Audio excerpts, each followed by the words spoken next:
redenção, se a graça é um oceano, estamos afogando. O céu se une à terra como um beijo apaixonado. Meu coração dispara e meu peito acelerado. Não tenho tempo pra perder com ressentimentos quando penso que Ele me ama. Ele me ama.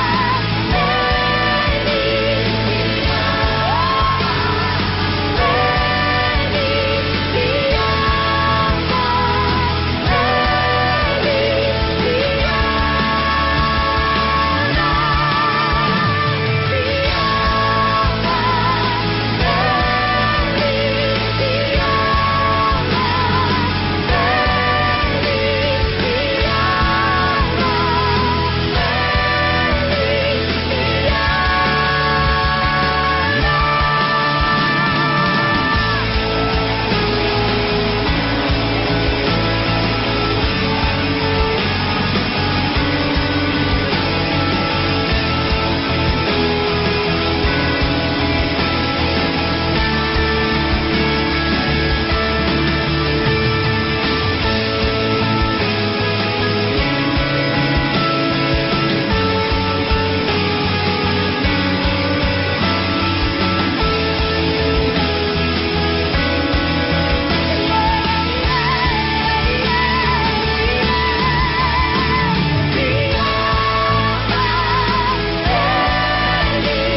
Estamos de volta com o programa Manancial desta semana.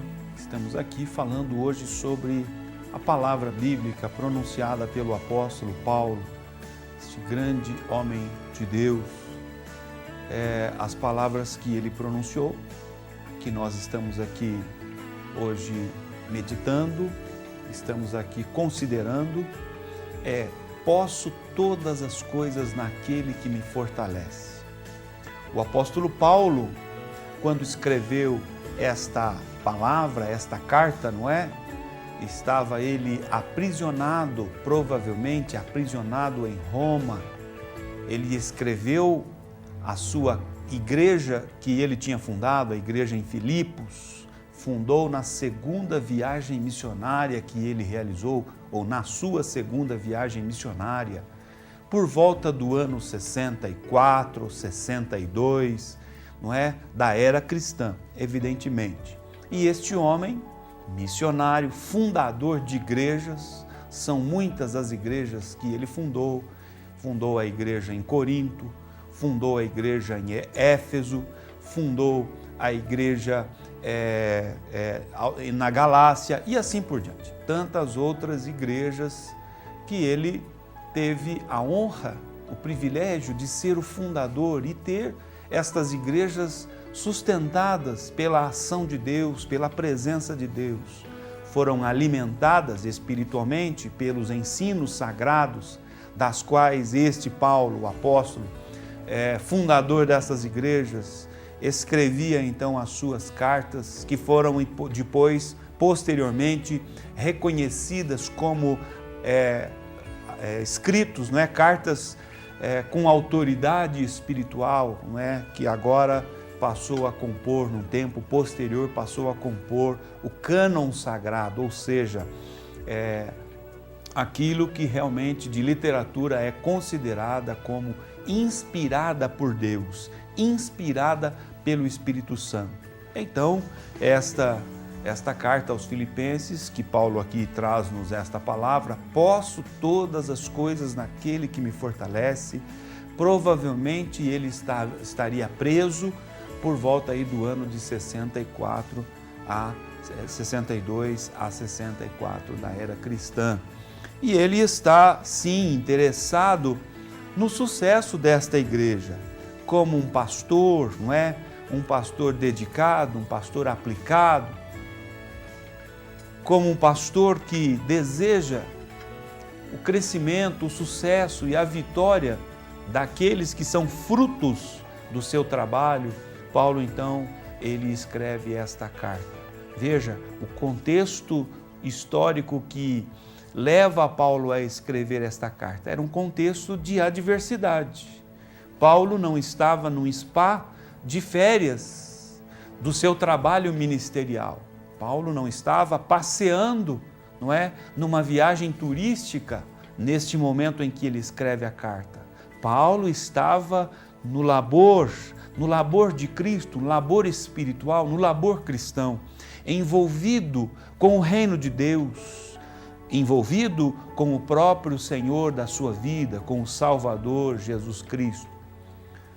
Paulo estava apegado a esta igreja, o seu coração, a sua vida, não é? Estava ligada espiritualmente, havia uma aliança estabelecida entre Paulo, o fundador desta igreja, o apóstolo, o pregador do Evangelho, o servo de Jesus Cristo e esta igreja, que era agora os seguidores de Jesus Cristo, que através da mensagem de Paulo creram na obra de Jesus e estavam agora decididos, dispostos a observar o Evangelho, a guardar o Evangelho, porque tinham, enfim, a expectativa, a esperança e a certeza gerada no coração deles por obra do Espírito Santo, confirmando o ministério e obra de Paulo, tinham a esperança de que dias melhores viriam, de que estariam um dia com Cristo na eternidade. E esta palavra efetivamente se cumpre,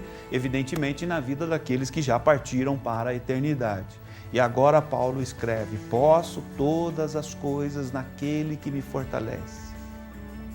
Qual o teor desta palavra? Podemos aqui perceber, olhar para esta escritura, para esta mensagem. É um texto muito breve, não é? Uma frase, não é? Posso todas as coisas naquele que me fortalece. O apóstolo Paulo, quando pronuncia estas palavras, ele está evocando algumas circunstâncias. Ele está evocando aqui algumas condições de realidade, da qual ser humano algum pode se afastar, da qual nenhuma pessoa tem condição de se ausentar desta realidade de condição, porque é uma realidade de vida, não é? Se alguém, por exemplo, está enfrentando uma adversidade interior, uma adversidade de batalha interior, qual é o seu recurso? Qual é a sua possibilidade? Refugiar-se em Cristo, abrigar-se em Cristo. Aliás, sobre isto, o Salmo de número 91 nos fala com muita clareza, em alto e bom tom, não é? Quando Deus diz, aquele que habita, não é? A palavra de Deus diz, aquele que habita no esconderijo do Altíssimo, à sombra do Onipotente descansará. Também nos fala o autor do Salmo 46, que foi provavelmente Davi, ele diz da seguinte maneira, não é?